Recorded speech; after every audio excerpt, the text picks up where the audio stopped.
everyone, Coach Zachariah here, and we are on day 5 of our end of year body reset, your 7-day PDF that will kickstart your New Year's resolution, help you lose a little bit of weight, and if you show us your progress, we'll get you a chance to win a free month of remote training from us at Silver Bullet Fitness.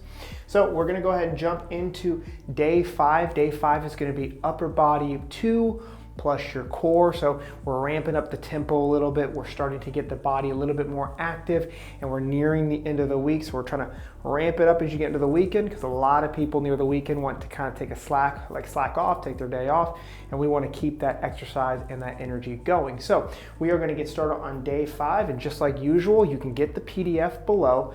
Click the link, go through the workouts, lose some weight, get primed for the new year, send us your results, and let's go ahead and get started. So we're actually going to start with the first superset, which we're introducing supersets today, which is going to be back-to-back workouts before we rest. And we're going to start with a bird dog into a supersetted plank. Okay, so just like we did back in day 2, getting your core ready, we're going to go ahead and get down on all fours, quadrupes, and we're going to go ahead and start the bird dogs. Again, we don't want to be in flexion, don't want to be super in extension, just somewhere in the middle, nice and neutral for your spine.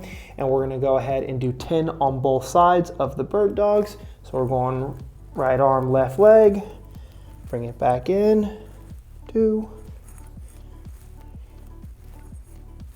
A little more tempo than we did before, a little quicker basically. Yep, I'm gonna go 10, boom, switch to the other side, 2, 3. And when you're doing this, you wanna try to keep your core nice and tight. You wanna try to keep your toe pointed down, push, keep that thumb up, go for a total of 10. It's okay if your hips wobble a little bit, that's normal, that's part of your core getting stronger. Boom, we end up hitting 10, and you go straight into that low plank for 30 seconds, okay? If you can't do a low plank, like we've discussed before, you're gonna go into a high plank, just like that. If you can't do a high plank at all, then you're gonna end up going kneeling, and you're gonna get back into that low plank, but while kneeling. But when you do this, you gotta make sure your back isn't super extended. You wanna actually try to neutral that spine.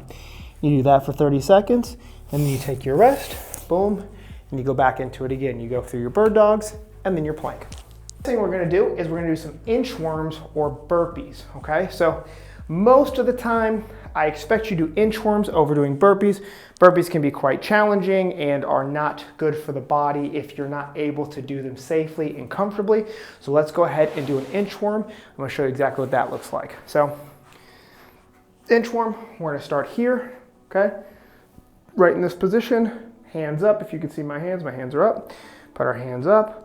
We're gonna come down and we're gonna walk our body out, just like that.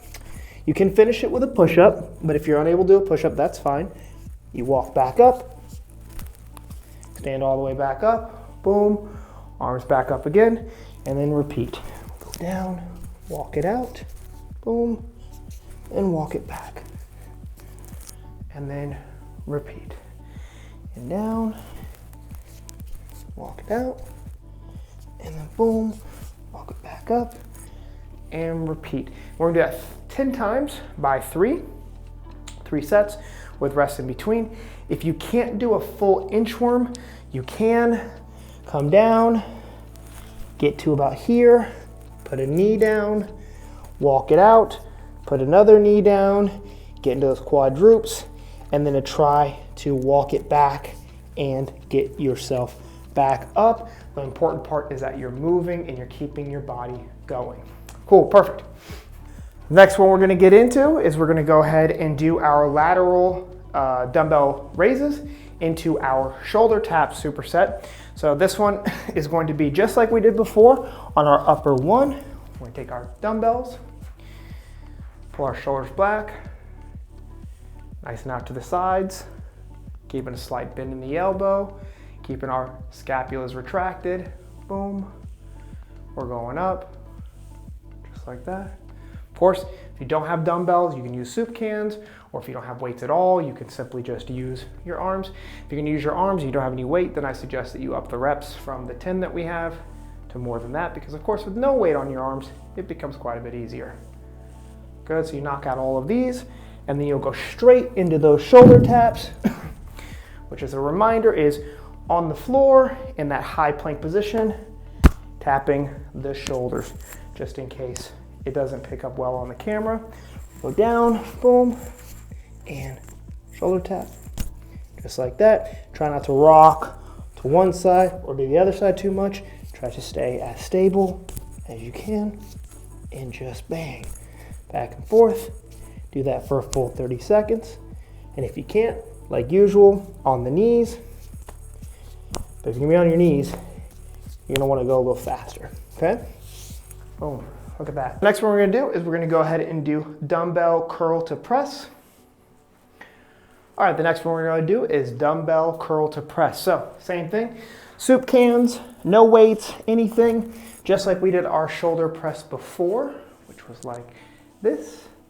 Now what we're gonna do is we're going to curl the weight and then press it.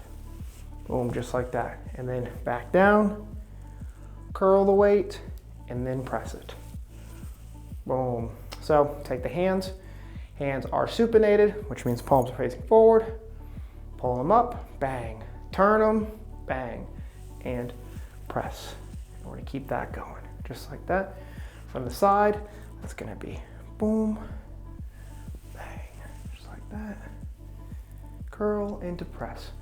Really simple work. We don't want to do this motion right here, obviously.